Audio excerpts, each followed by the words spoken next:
Hello guys, welcome to my channel. I'm Jimmy. I hope you all are doing well, and today's video is gonna be about the marriage of revenge. It's a couple stories, so let's get right into the video. Chapter 4, you have to help us. Previously in the study of Xiao Ming, I want you to marry someone I know. Her thoughts started to wander at every possible direction aimlessly. She wanted to speak, but she didn't know how to form words at that moment.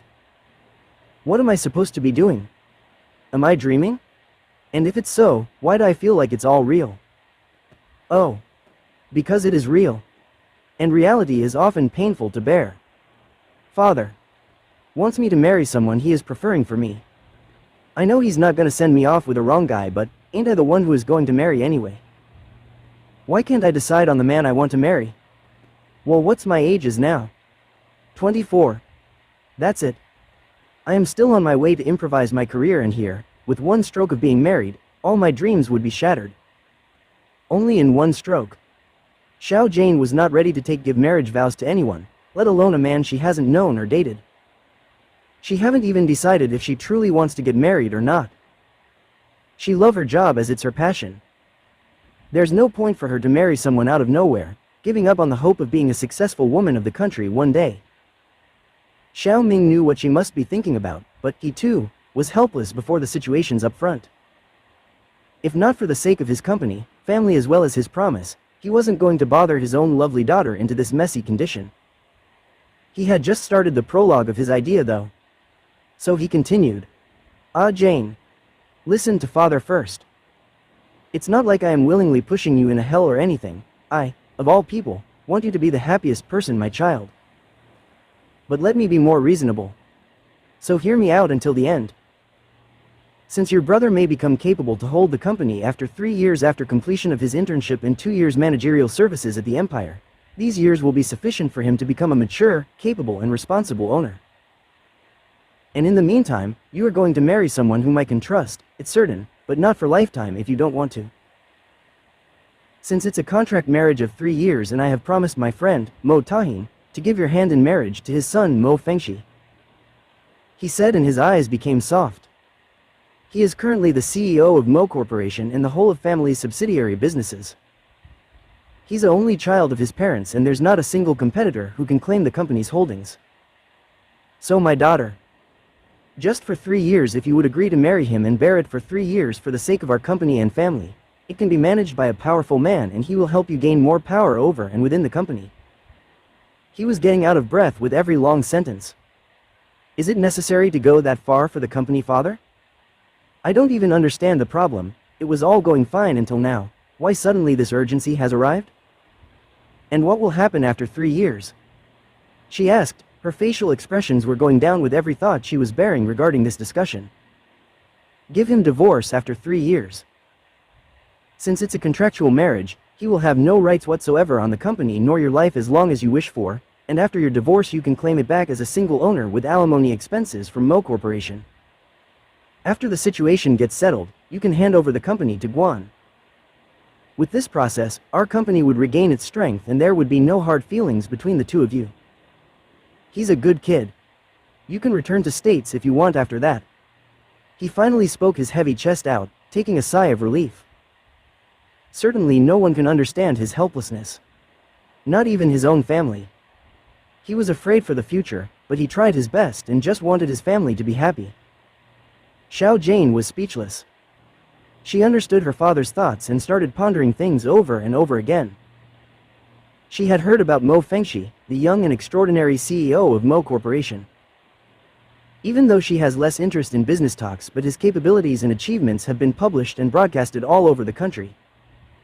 Everyone within the business circle in this country knows him. But still, she wasn't convinced. A continuous stream of thoughts were passing through her mind as she asked herself, what if I can't get the divorce? What if he develops some emotional connection or attachments, with me being indifferent? Or what if I actually fall for him?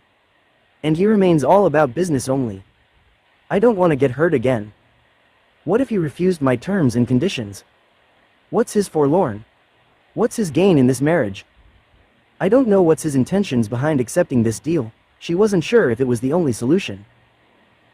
She tried to explain her feelings to him for the last time and muttered, "Father, I know it's a great idea. I understand every bit of it, but I don't know if would be able to handle this. As soon as she spoke, Father Ming gathered the courage and pleaded her, "You have to help us, Xiao Jane. My daughter.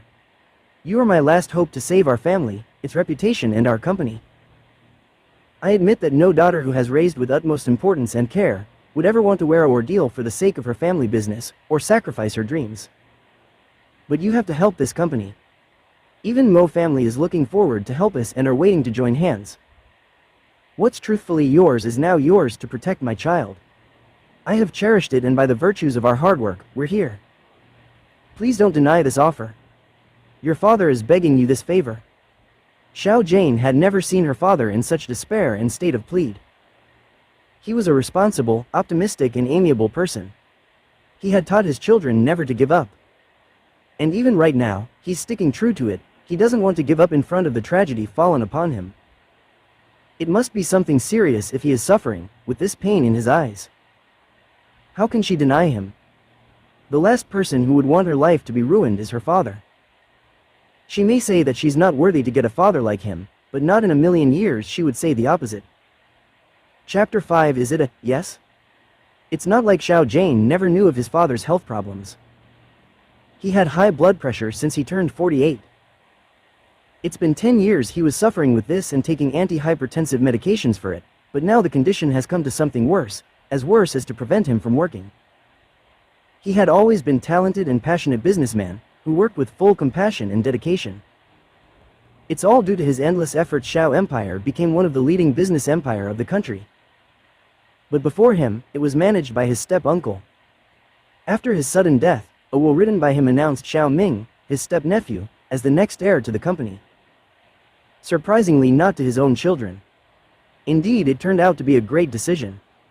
Xiao Jane was not an ungrateful daughter. If he is asking her for help, it's her duty to obey his wishes. After all, he's doing this for his family only. Not to mention her father is someone who has always cherished Xiao Jane and raised her with love and care. She's at a condition where her decision about this marriage and company will also reflect her upbringing in the high society. She is aware that it's a challenging task and needs a lot of patience and sacrifice, and if not her, then who will take the lead in saving her father's company? She's the true heir. It's a matter of 3 years only. Just 3 mere years, she said to herself. But just cause she agreed to it, doesn't mean she is disregarding the fact that she's still in dark about the whole truth. If the company is in problem, what's the cause and how Mo family got involved in it all of a sudden? After a long silence in the study, Xiao Jane finally opened her mouth to speak up and slowly uttered, "I will marry him." Father Ming's face lightened up in hope as he asked her, "Are you sure, my child? I can't express how grateful your father is towards you. Forgive me for being unnecessarily demanding. I pray everything will get better soon." Xiao Jane wasn't able to speak more. The happiness in her father's eyes were satisfying, but she felt something fishy in this arrangement. Just when she was trying to think deeper into it, Xiao Ming repeated himself and asked in a low yet audible voice, "Is it a yes, my daughter?" "Yes, father. It's a yes. It doesn't seem like I have any other choice at the moment." Xiao Ming smiled sadly, but he had high hopes now that Xiao Jane is getting involved in family business. He couldn't ask for more. He knew his daughter is obedient, she would never say no after understanding the circumstances. Though his heart was aching with pain, as he huffed and said, "Your father will always be grateful towards you, my child. Father loves you the most. As long as I'm alive, I won't let this situation cause any harm to you, it's my promise to my dearest child." Xiao Jane caught the hint of sadness in his father's eyes and spoke without meeting them as she feared she might get emotional. "I love my father the most." Both of them were suffering at that moment, but no one wanted to express their weak side to each other. Nor Xiao Ming, nor his daughter. People are definitely right when they make remarks like father like daughter. After a respectful nod, she gave a quick hug to her father, wished him good night, and left the room. She hurriedly climbed upstairs, rushed and finally let out a huge sigh, when she suddenly bumped into the door and winced in pain. "Ah Lin. You menace of a girl. My head hurts already." She shouted from outside, "Ah Lin. Open up the door, girl. I am still outside. You're hearing me, right?" You dare to sleep, you silly? Please don't let me alone here, wake up. She was getting restless and wanted to break the damn door, when it suddenly opened, and a dizzy sleepy Song Lin was standing in front of Xiao Jane. She rubbed her eyes and asked in a low voice, so you got an earful from the father? You're really silly you, when Xiao Jane cut her short by saying, Father wants me to marry someone called Mo Fengxi. Oh, so you're going to marry? Wait a second, what? Marriage? WHO? You? How? Mo what? Song Lin awakened from her sleepy state to in complete shock. Her dizziness went away as if it never existed at the moment. She asked so many questions in a single breath. Xiao Jane didn't reply back and stared into her eyes. Lin exclaimed in shock, What? Are you being serious? Yeah. Jane said as she entered the room. And what did you reply? Lin asked, following her. I said, yes I guess, she said in disinterested tone. Wait a minute, are you really Xiao Jane I know? You said, yes? Like what were you even thinking? What's the matter now? With a hint of disappointment and curiosity in her words, she asked Xiao Jane the same questions again and again and again. But unexpectedly, the answer was still the same. It was a yes. A yes to the pathway awaiting her for a long time. Life is really surprising at times, one can plan something different, and will be forced to experience something different. Xiao Jane, the heiress of Xiao Empire, was no exception to this. She wanted to forget things like love or relationship, but now she will become someone's wife. How inconvenient and ironic. Thank you for watching. If you enjoyed this video, subscribe my channel and share it with your friends and colleagues.